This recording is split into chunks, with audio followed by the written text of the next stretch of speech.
Ya, dan saya yakin Anda bukan yang seperti itu. Makanya dari itu, kalau kita kirim lewat email itu lebih fair buat Anda dan buat saya. Ya, sehingga tidak perlu saling saling menuduh ataupun saling berkilah seperti itu. Ya, nah itu. Di samping itu saya juga mudah untuk mengumpulkan semua tugas-tugas Anda. Jadi kalau saya tunjukkan berapa kelas saya mengajar ini, ada 9 kelas, rata-rata 30 orang, jadi ada 270 mahasiswa yang akan kontak dengan saya dalam satu semester ini. Jadi itu banyak. Kalau kalikan satu tugas, satu UTS dan satu UAS untuk satu mahasiswa, maka akan ada berapa? 270 dikalikan 3 ya. Sekian file yang harus saya periksa. Jadi kadang-kadang email saya itu pada akhir semester itu bisa menambah sampai 1.500 sampai 1.700 email kadang-kadang. Tetapi itu tidak apa-apa, mudah dikelola ya. Kalau Anda benar-benar mengikuti pola yang sudah saya anjurkan. Tapi kalau Anda tidak mengikuti seperti ini ya nanti bisa jadi tugas Anda tercecer atau UTS Anda tercecer ya saya tidak bisa telusuri ya. Baiknya diikuti.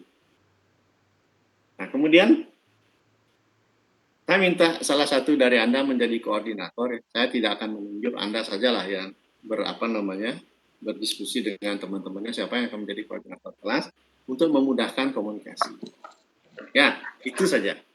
Ya, hal lain yang terkait. Ya.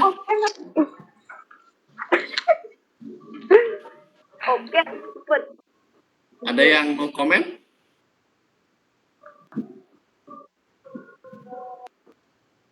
Saya dilanjutin? Ya. Jadi hal-hal lain yang terkait dengan perkuliahan daring ini bisa Anda sampaikan di WA Group. Sehingga yang lainnya juga bisa tahu. Jadi kadang-kadang ada pertanyaan yang sama bisa dijawab sekaligus untuk yang lainnya. Ya. Jadi itu pendahuluannya. Kemudian saya akan bicara tentang RPS-nya.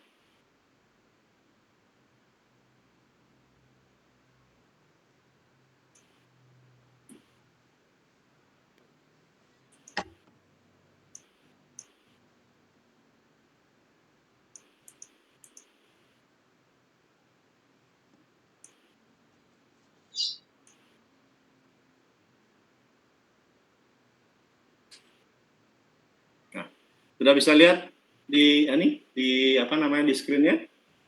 Sudah bisa, Pak. Sudah, Pak. Okay. Nah, ini RPS-nya. Jadi RPS ini sudah diupdate tahun 2019 kalau nggak salah, di kurikulum baru 2019. Jadi beberapa hal sudah diupdate ya, sesuai dengan kebutuhan di teknik sipil. Jadi kalau dari namanya adalah geologi teknik, tetapi di depannya diberi kata pengantar. Artinya, Anda akan kuliah cuma kulit-kulitnya saja. Jadi, Anda bukan program studi geologi, tapi program studi Anda adalah teknik sipil. Ya, supaya paham kenapa diberikan kata pengantar di depannya.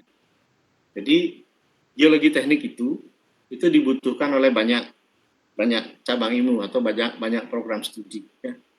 Tidak hanya di teknik sipil, di beberapa sains teks yang lainnya ya, itu membutuhkan geologi teknik.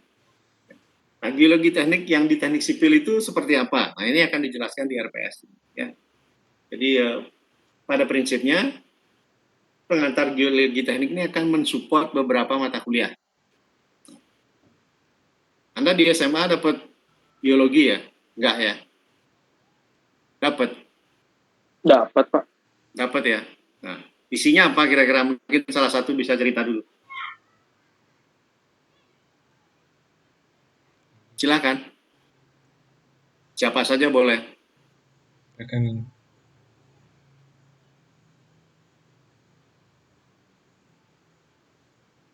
Yang bilang dapat tadi siapa?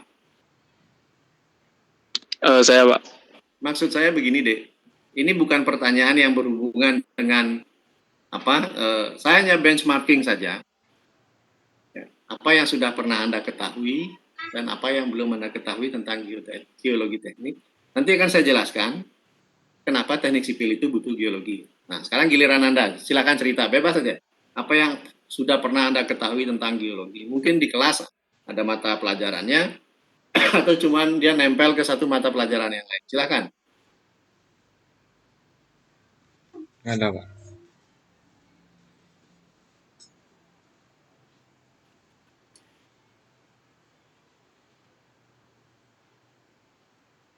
Silakan, kalau yang mau anu.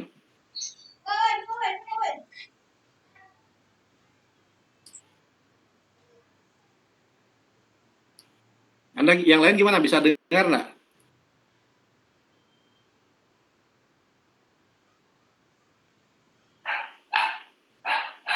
Anda masih bisa dengar saya? Pak. Nggak, Pak. Nah, saya tadi ngajukan pertanyaan. Ya, silakan aja direspon, gitu ya. Saya kan, Pak.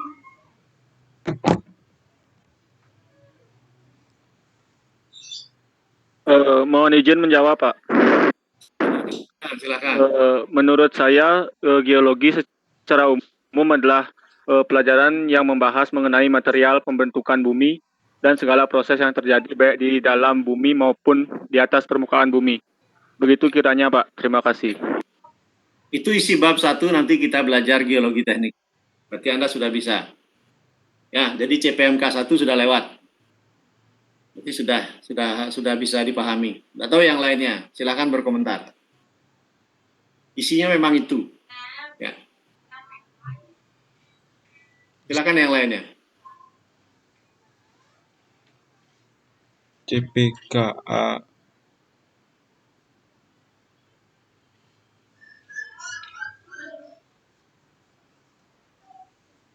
Yang lainnya nggak ada yang dapat?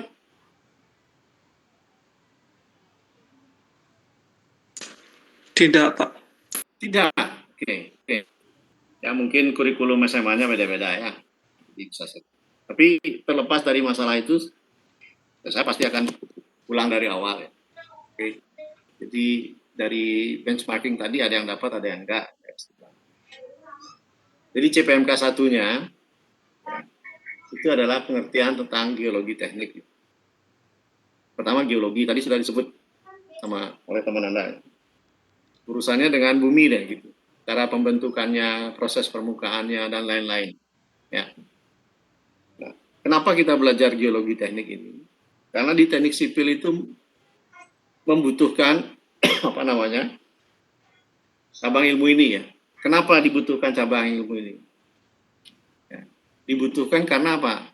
Anda kalau membayangkan diri sebagai insinyur teknik sipil, akan membangun suatu konstruksi. Konstruksinya itu cuma bisa ada di 2 tempat. Di permukaan bumi atau di dalam bumi. Ya. Dengan 2 kata kunci itu saja, Anda sudah pasti membutuhkan geologi. Tetapi bukan geologi yang seperti cabang-cabang ilmu geologi yang lainnya. Jadi kalau Anda ingin tahu, ada 15 cabang ilmu geologi. Salah satunya geologi teknik. Ya. Atau engineering geology. Kenapa dibutuhkan? Ya tadi itu, sebagai engineer, suatu saat Anda membangun suatu konstruksi, berada di atas bumi, atau di permukaan bumi, atau di dalam bumi. Anda buat terowongan, Anda buat basement, dan lain-lain. Ya. Apa saja yang terjadi di proses permukaan bumi? Banyak, tadi sudah disebutkan ya. Ada proses di permukaan, ya pelapukan. Kemudian apa? Yang paling rentan efeknya ke teknik sipil adalah vulkanik dan tektonik, terutama tektonik. Ya, di siaran televisi atau mungkin dari berita-berita online yang Anda ketahui, beberapa minggu yang lalu, gempa hebat di Sulawesi ya. Itu menyedihkan, banyak korban akibat bencana itu. Tapi bencana itu tidak cuma korban jiwa ya. Jadi ada korban infrastruktur juga ya. Jadi bangunan yang sudah dirancang sekian ya, gedung DPRD atau apa yang di Sulawesi, itu hancur dalam waktu beberapa menit saja ya. Nah, dan gedung-gedung lain juga hancur dalam beberapa menit. Itu sebabnya kita butuh geologi teknik. Jadi silakanlah simpulkan sendiri.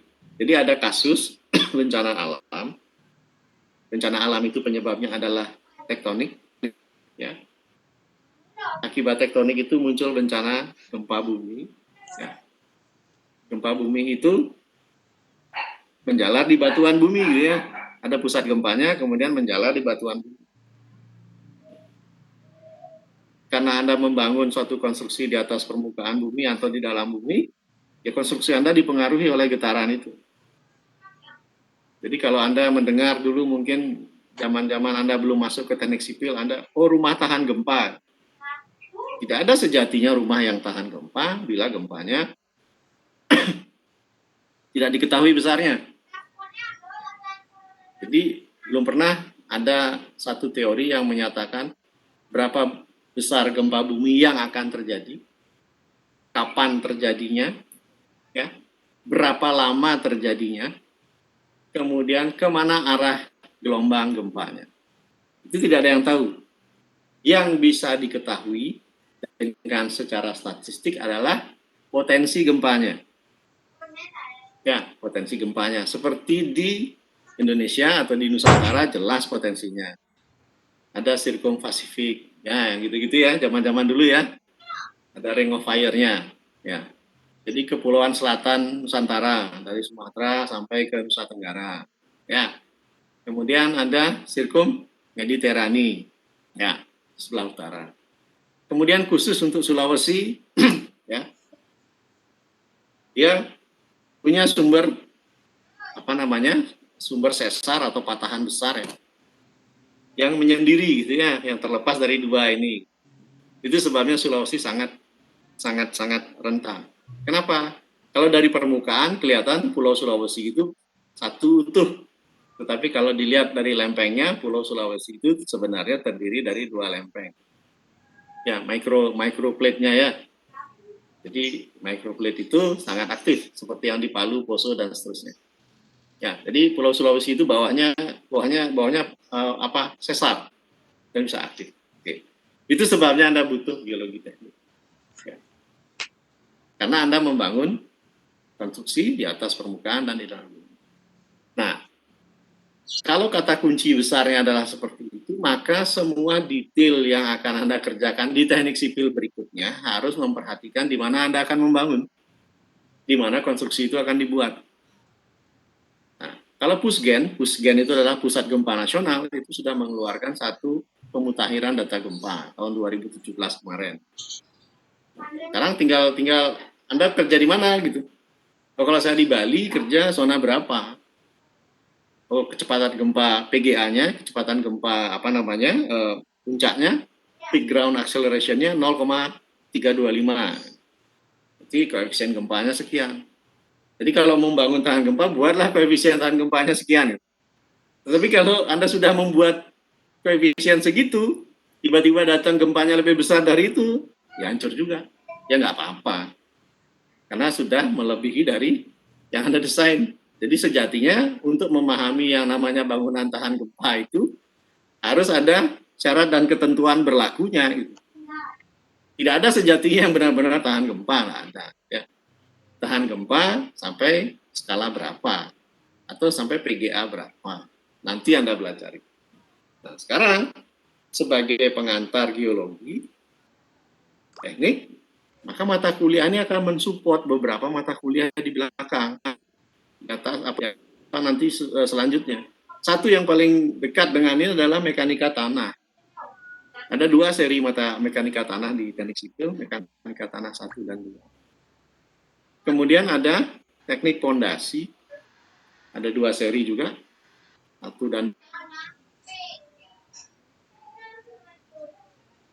2. Dinamika struktur ya, itu juga membutuhkan data. Itu sebabnya Anda diberi pengantar geologi. Ya, nah ini CPMK-nya. Pertama pengertian.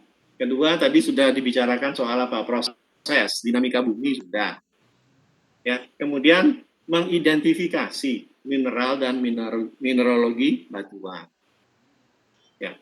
Kemudian mengidentifikasi dan seterusnya mengenai pelapukan batuan. Karena pelapukan itu tidak bisa dihindari, ya, karena ada 2 musim dan 4 musim pasti terjadi pelapukan. Ya. Lalu apa saja penyebabnya?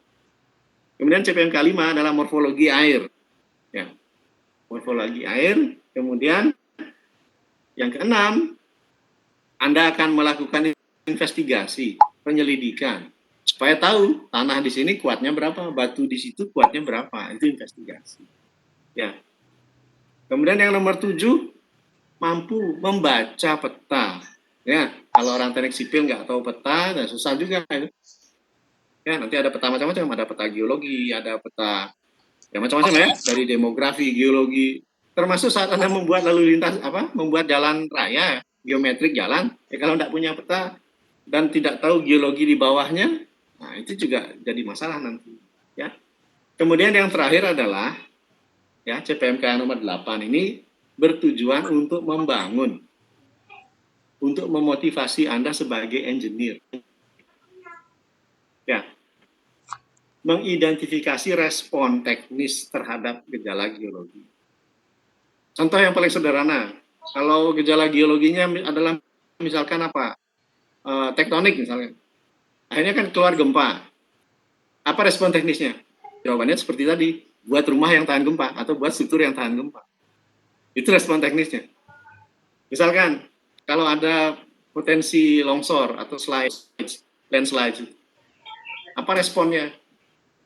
Oh, dibuat lereng itu jangan dibiarkan terbuka, ditanami. Atau lereng itu kalau sudah memang tidak bisa ditanami, ya lerengnya diperbaiki geometrinya, dibuat seperti teras. Nah, itu respon teknis yang sangat sederhana yang sudah dikerjakan oleh nenek moyang zaman dulu. Ya, belajar dari apa? Belajar dari kesehariannya. Tetapi Anda harus bisa menghitung gitu. Ya, nggak cuma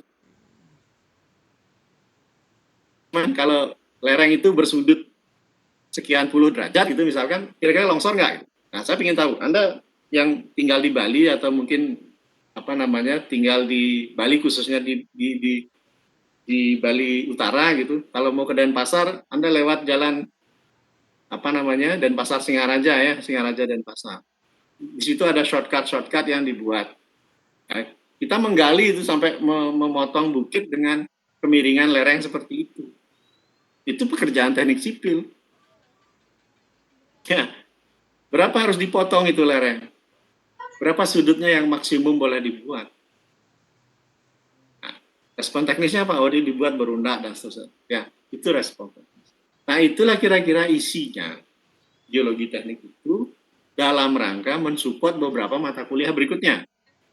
Ya, ada mekanika tanah 1-2, kemudian ada teknik fondasi 1-2, kemudian ada teknik gempa, kemudian Anda belajar teknik bendungan. Ya. Jadi kalau saya memang berlatar belakang di geoteknik, ya. Jadi ada beberapa dosen yang memang latar belakangnya geoteknik. Nanti kalau di mekanika tanah 1-2, fondasi 1-2, kemudian metode perbaikan tanah, kemudian ada stabilitas lereng dan lain-lain, nanti ketemu dengan saya, mata kuliah yang biasa. Tapi itu biasanya sudah di semester 6 dan 7 dan 8 biasanya. Jadi saya tidak mengisi di semester awal. Oke. Nah, kira-kira itu isinya. Ya. Lalu detail per minggunya seperti apa? Nah, ada di sini. Ada di RPS-nya. Detail per minggunya ada di RPS. Ya. Jadi minggu pertama apa, minggu berikutnya apa gitu ya. Oh, sorry, saya lupa menyampaikan ini referensinya. Referensinya itu gampang saja. Jadi zaman sekarang kalau Anda ketik apapun di Google kan muncul ya. Tapi ada beberapa buku yang memang berhubungan dengan geologi teknik. Ya. Jadi ada beberapa buku yang pustaka utama nomor 1 dan 2 itu kayak kayak kitab suci lah modelnya di geologi teknik. Ya, jadi ada rangkuman dan masih banyak sekali buku-buku yang lain. Ya. Jadi buku itu Anda bisa dapatkan secara gratis kalau Anda mau download di Google ya. Itu bukunya bebas. Ya. Nah, kemudian dan akses-akses lain yang bisa Anda pakai. Mungkin buku-buku geografi Anda zaman SMA dulu kalau masih ada mata pelajaran itu bisa dipakai. Oke, nanti akan dibagi ya per minggunya, akan menjelaskan apa saja. Ya, ini ada di sini. Nanti akan saya lanjutkan. Jadi untuk evaluasinya itu minimal ada 2, ada UTS dan UAS. UTS-nya itu biasanya di minggu ke-7 atau ke-8 ya, nanti kita tentukan saja. Dan itu tidak berjadwal. Ya. Kemudian kalau UAS-nya biasanya berjadwal di akhir semesternya. Itu biasanya dijadwalkan oleh program studi, hari apa, jam berapa. Kemudian di samping itu akan ada tugas-tugas. Ya, tugas-tugas, PR, apapun, bahan diskusi, entah portofolio dan lain-lain. Itu akan untuk memenuhi kredit yang dibebankan pada mata kuliah ini. Nah, sehingga ada 16 pertemuan, ya. Kemudian, nah ini cuma penjelasan saja. Ya. Nah, saya kirimkan ke. Jadi sebagai pembukaan kuliah geologi teknik ini, jadi itu yang bisa saya sampaikan. Tapi ingin saya sampaikan, saya biasanya menyampaikan satu PowerPoint yang sering saya update gitu ya per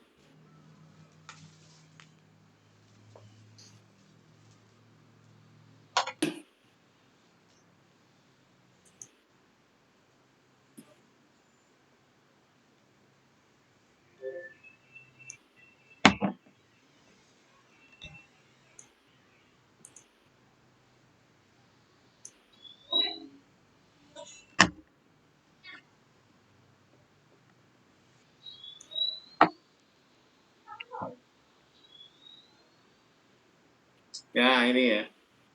Ini salah satu buku yang sering saya pakai. Itu Engineering Geology Principle and Practice.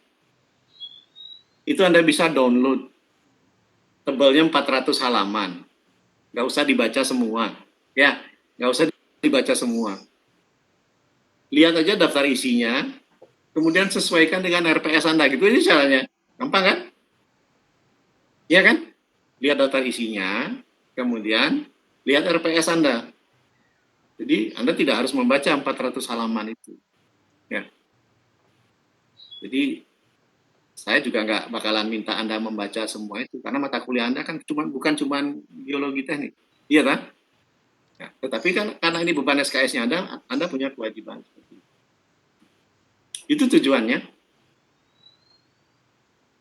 Yang nomor 1 sudah saya sebutkan tadi, semua pekerjaan ke teknik sipilan itu dibangun in or on the ground. Itu sebabnya Anda belajar ini. Kecuali Anda membangunnya tidak di atas tanah atau di permukaan tanah, saya nggak tahu bangunnya di mana gitu, ya Anda nggak belajar ini. Yang nomor 2,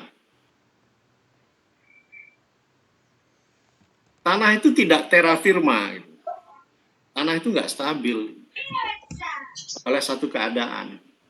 Dalam beberapa kesempatan, tanah itu memberikan reaksi balik ke konstruksi Anda. Gitu. Konstruksi baliknya gara-gara apa ya? Gara-gara bencana tadi, salah satunya adalah gempa. Nah, reaksi balik dari permukaan, dari tanah atau batuan, itulah yang dibutuhkan, ya. Itulah membutuhkan respon Anda. Jadi respon teknis kalau bahasa saya tadi. Itu aja tujuannya. 1, semua bangun di atas atau di dalam tanah. Yang kedua, tanah itu tidak terra firma. Tanah itu tidak firm. Tanah itu tidak stabil. Ya, pasti akan terganggu suatu ketika. Oleh apa terganggunya? Ada 2 tadi, guys. Ya, teman Anda bilang tadi proses dinamik. Kemudian butuh reaksi kan? Reaksi dari tanah atau batuan itu, ya, kan harus Anda respon. Atau Inggris di sini bahasa ini enak nih. The reaction of the ground to the particular engineering work must be accommodated. Kan harus Anda akomodasi itu. Kalau ada gempa, masa nggak jadi bangun? Jadi bangun. Tetapi harus tahan gempa. tahannya seberapa? Nah, Anda jelaskan. Ya, biasanya kalau di iklan-iklan itu ada syarat dan ketentuannya berlaku. Jadi kalau Anda mendesain rumah atau bangunan atau gedung atau jembatan atau pelabuhan udara, stabilitas lereng dan lain, sampaikan bahwa desain kriteria Anda itu amannya berapa gitu. Kalau misalkan terhadap gempa, amannya terhadap berapa? 7 MMI gitu misalkan. MMI itu Mercalli Modified Intensity. Gitu. Berapa kuatnya? Gitu. Kalau lebih terjadi dari itu ya bukan salahnya Anda. Gitu. Kalau nggak gitu kan jadi engineer-nya bisa disu terus, bisa dituntut terus. Ya, sampaikan bahwa yang namanya desain kriteria atau kriteria desain itu disebutkan. Ya. Jadi ini sebenarnya untuk memancing sense Anda sebagai engineer. Ya. Jadi Anda tidak bisa bertanggung jawab semuanya terhadap desain yang Anda buat. Ada faktor-faktor lain yang akan menghancurkan desain Anda dan Anda tidak bisa bertanggung jawab atas itu. Kalau misalkan Anda mendesain satu gedung atau jembatan dengan beban gempa misalkan 7 Mercalli ya, 7 Mercalli Modified Mercalli Intensity atau sekitar 6 sampai 7 skala Richter gitu misalkan. Tapi kalau gempanya terjadi lebih besar dari itu ya jembatan Anda hancur ya sudah nggak apa-apa. Ya. Tetapi yang paling diutamakan sekarang bagaimana ketahanan misalkan Anda membangun gedung yang isinya ribuan orang gitu, mitigasinya seperti apa? Tata letak liftnya, tata letak tangga daruratnya dan lain-lain.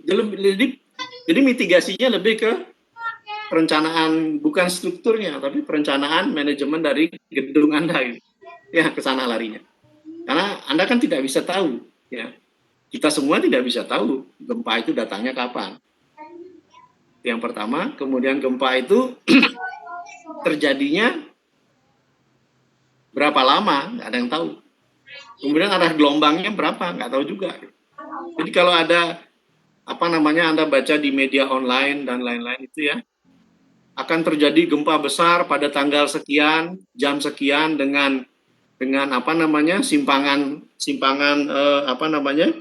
spektrumnya sekian skala Richter gitu misalnya. Ya Anda silahkanlah disaring berita-berita seperti itu. Jadi Anda sebagai cikal bakal engineer di teknik sipil ya mulai paham soal yang seperti itu. Jadi tidak menelan mentah-mentah info seperti itu. Tapi misalkan kalau beberapa bulan yang lalu ada penelitian yang menyampaikan bahwa pantai selatan Jawa, ya Bali dan Nusa Tenggara itu rawan tsunami, benar itu. Ya, tapi mereka tidak tahu kapan terjadinya. Tetapi kalau peta megathrust, kalau Anda buka bukunya Pusgen ya, Pusat Gempa Nasional itu sudah diplotting. Misalkan megathrust Jawa, kemudian megathrust Flores, dan seterusnya ya, itu sudah diketahui atau sudah dibuatkan satu probabilitas. Tapi probabilitas loh ya, jadi bisa terjadi, bisa tidak gitu. Ya. Jadi kalau terjadi diantisipasi besarannya sekian itu maksudnya. Jadi orang melakukan penelitian itu tujuannya itu. Kemudian beberapa bulan sebelumnya ada masalah sesar di Lembang, Bandung. Itu faktanya memang ada. Cuman apakah dia aktif atau tidak, atau dia berpotensi aktif dengan berpotensi aktif itu beda. Seperti di Bali, ya. Kebetulan saya menekuni geologi Bali. Di Bali ada 4 sesar, ya. Jadi di Bali Barat ada 2, di Bali Tengah ada 1, di Bali Timur ada 1. Tapi statusnya seperti apa? Statusnya potensial aktif. Kalau statusnya potensial aktif, itu sudah nggak bisa diklaim apa-apa. Dia akan aktif kalau ada pemicunya gitu ya. Nah pemicunya apa dulu? Nah pemicunya banyak hal. Jadi yang namanya ilmu pengetahuan itu kan untuk memberikan backup ya, bukan untuk disebarkan kemudian membuat orang jadi panik gitu. Jadi kalau kebanyakan sekarang orang berlomba-lomba menginformasikan sesuatu, tetapi tidak diikuti dengan edukasi di belakangnya. Keseringan info-info yang berkaitan dengan natural disaster atau bencana alam itu yang diposting itu adalah hasil-hasil buruknya ya. Jadi yang dilihat yang buruk-buruk gitu ya. Dan itu membuat orang menjadi trauma, menjadi takut. Jadi kalau menurut saya sekarang Anda jadi agent yang jangan seperti itu. Berusaha jelaskan, kenapa sih gempa? Oh ini sebab gempa. Terus kenapa rumah itu jadi runtuh? Rumah tetangganya runtuh, tapi rumah tetangganya yang lainnya enggak. Ya, bisa dijelaskan. Nah, saya lanjutkan satu slide lagi. Ini salah satu, kenapa Anda butuh belajar geologi. Ya. Ini banyak kasus ya. Kalau di Pantura di Jawa, nggak ketemu rock, nggak ketemu batuan, tapi ketemunya tanah lempung semua.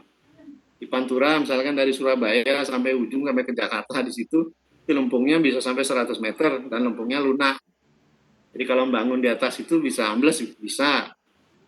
Tapi karena Anda belajar teknik sipil, ya jangan buat fondasi yang berpotensi ambles, buat fondasi yang tidak menyebabkan ambles, kayak gitu. Itu tantangannya. Kalau Anda bangun di di batuan gitu, nah seperti ini misalkan, itu ada lapisan 3 model lapisan, ada clay, ada rock, ya, yang paling kiri, yang tengah-tengah ada clay, ada rock, dan seterusnya. Anda membangun sebelah mana? Gitu. Semua punya risiko buruk gitu ya. Nah, risiko buruk, ya itu yang Anda akomodasi sebagai engineer. Dengan Anda belajar beton, Anda belajar apa lagi, baja, Anda belajar yang lain-lain semua. Jadi kenapa Anda diminta melakukan penyelidikan tanah? Salah satunya untuk jawab ini. Nah, seperti ini, ada jembatan, kaki jembatan, kemudian ada timbunan di atasnya. Tiba-tiba karena tergerus terus di posisi A itu ya, tergerus, ya longsor. Jadi proteksi mestinya ya. Jadi sungainya diproteksi, diperkeras lereng sungainya. Anda ada di mana di geologi teknik? Anda butuh hidrogeologi? Ya, butuh sedikit. Anda butuh seismologi? Ya, sangat butuh seismologi. Urusannya gempa. Ya, kemudian Anda belajar apa? Foundation engineering? Iya. Anda belajar mining engineering? Tidak. Ya, Anda engineering geologi Anda tidak akan belajar mining itu. Kecuali Anda kuliah di geologi, kemudian jurusannya pertambangan, Anda belajar itu. Ya. Kemudian soil mekanik, iya. Mekanika tanah Anda belajar. Rock mekanik belajar nggak? Mestinya belajar, tetapi tidak di S1.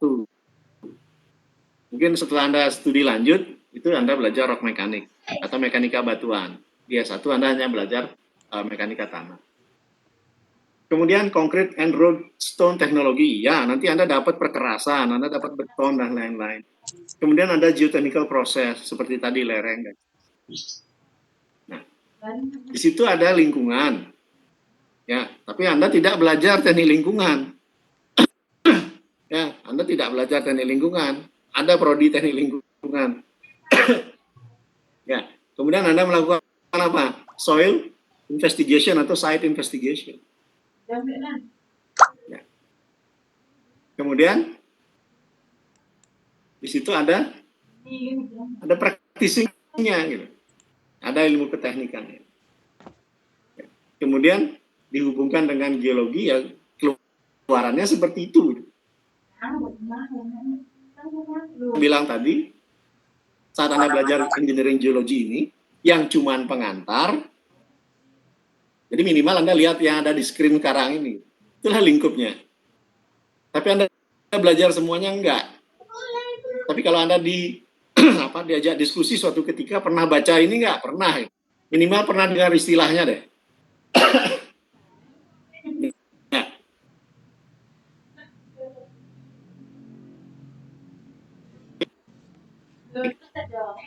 Kemudian apa? Ini. Yang ini. Belajar juga. Kemudian kalau Anda yang memilih hidro, ya ini belajar. Tidur nih, Kalau ini pasti ada mata kuliahnya, ini 1-2, yang ini ada mata kuliahnya. Ini ada mata kuliahnya. Ya. Ini nanti akan hingga engineering geology. Kalau dibalik. Busan kan ada pemingelun san. Ya. Jadi itu tujuannya, supaya Anda nggak nanya-nanya gitu. Kenapa saya harus belajar ini?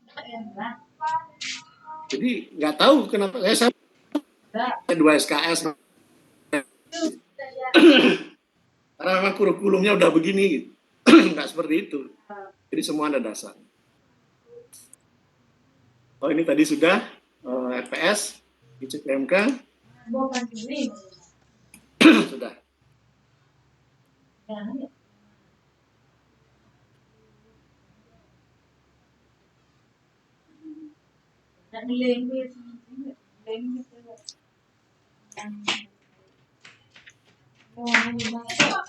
Nah, jadi itu yang ingin saya sampaikan pada pertemuan pertama ini.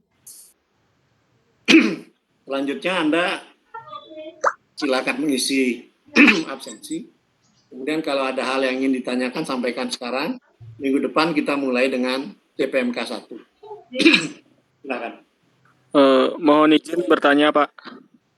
Silakan. Untuk materi absensi online hari ini di siapa, Pak ya?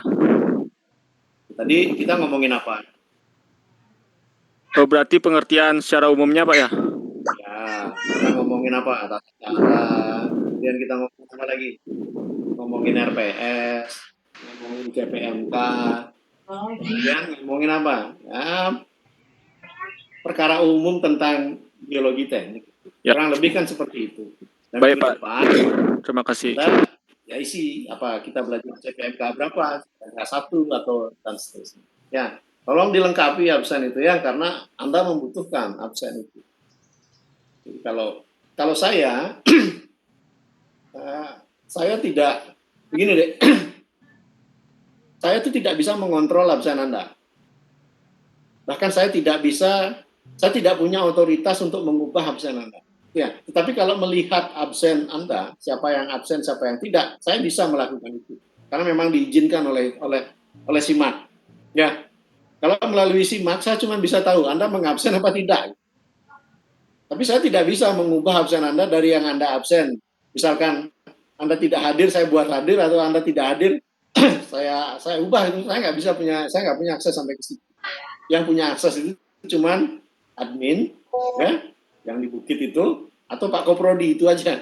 Jadi kalau Anda punya masalah dengan absensi, ya presensi hadiran, itu jangan ke saya nggak bisa ngapa-ngapain. Saya cuma paling bisa ngelihat, oh benar Anda nggak ngabsen. Saya cuma bisa ngomong gitu aja. Ya. Jadi saya nggak bisa mengubah daftar hadir Anda yang Anda isi lewat Google Form itu, saya nggak bisa. Tapi melihat saya bisa. Ya. Oke, ada lagi yang ingin ditanyakan atau didiskusikan?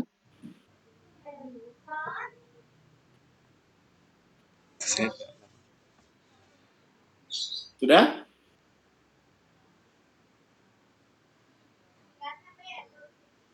Sudah?